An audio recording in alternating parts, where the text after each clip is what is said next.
اصحاب کہف کے معنی غار کے ساتھی ہیں۔ یہ چند عیسائی نوجوانوں کا قصہ ہے کہ 250 عیسوی میں رومی شہنشاہ ڈیسیسیس حکمران بنا۔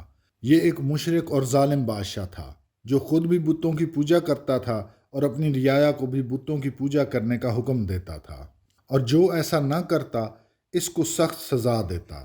اس کی سلطنت میں تقریباً 7 نوجوان ایسے تھے جو حضرت عیسیٰ علیہ السلام کے پیغام پر ایمان رکھتے تھے اور صرف اللہ کی عبادت کرتے تھے اور بتوں کی مذمت کیا کرتے تھے۔ ان کے ماں باپ نے ان کو بہت سمجھایا کہ اگر بادشاہ کو پتہ چل گیا تو وہ انہیں قتل کروا دے گا، لیکن ان نوجوانوں پر ایسی کسی بات کا اثر نہ ہوا اور وہ اللہ کی تعریف اعلانیہ کرنے لگے۔ آخر ایک دن بادشاہ کو ان کی خبر پہنچ گئی اور بادشاہ نے ان کو فوری قتل کروانے کا حکم دے دیا۔ یہ ظلم سن کر نوجوان اپنے آبائی وطن سے فرار ہو گئے۔ راستے میں وہ ایک کسان سے ملے جو ان کے ساتھ شامل ہو گیا۔ کسان کے پاس قطمیر نام کا کتا تھا۔ اب ان 7 لوگوں نے اصنام پرستوں سے اپنی جان بچانے کے لیے ایک غار میں پناہ لینے کا فیصلہ کیا۔ چنانچہ وہ اپنی وادی سے دور ایک غار میں چلے گئے۔ ان کے ساتھ ان کا کتا بھی تھا، وہ بھی ساتھ غار میں چلا گیا۔ جب وہ غار کے اندر پہنچے تو کافی تھک چکے تھے۔ اپنی تھکاوٹ دور کرنے کے لیے 7 افراد غار کے اندر لیٹ گئے اور جو کتا ان کے ساتھ تھا وہ غار کے منہ پر بیٹھ گیا۔ پھر اللہ تعالیٰ نے انہیں اصنام پرستوں کے ظلم سے بچانے کے لیے ان سب پر نیند طاری فرما دی۔ یوں اللہ تعالیٰ نے اپنی نشانی اور لوگوں کو اپنی قدرت دکھانے کے لیے انہیں 390 سال تک سلائے رکھا۔ اس عرصہ کے دوران پتہ نہیں کتنے بادشاہ گزر گئے، زمانہ بدل گیا، لوگ بدل گئے۔ 390 سال بعد اللہ نے انہیں تھوڑی دیر کے لیے جگایا۔ جب وہ بیدار ہوئے تو انہیں لگا کہ وہ چند ہی گھنٹے سوئے ہیں۔ انہوں نے دیکھا کہ سب چیزیں اسی طرح موجود ہیں جس طرح وہ سوئے تھے۔ کتا بھی غار کے منہ پر بیٹھا ہوا تھا۔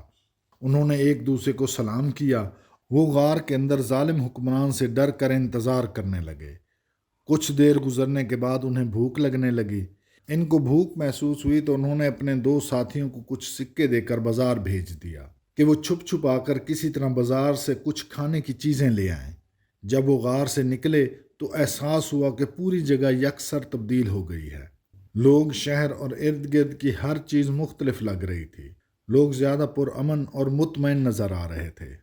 بہرحال وہ دکان پر پہنچے اور کھانا خریدا۔ جب انہوں نے سکے دیے تو تاجر کرنسی کی ایسی قدیم شکل دیکھ کر حیران رہ گیا۔ اسے تعجب ہوا کہ یہ سکے تو فلاں بادشاہ کے وقت کے ہیں جس کو مرے ہوئے کئی 100 برس ہو گئے ہیں۔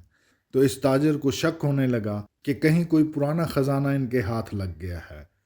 آخر کار بستی والوں نے ان نوجوانوں کو اپنے ساتھ لیا اور بادشاہ وقت کے دربار میں پہنچ گئے اور بادشاہ کو ان نوجوانوں کا معاملہ بیان کیا۔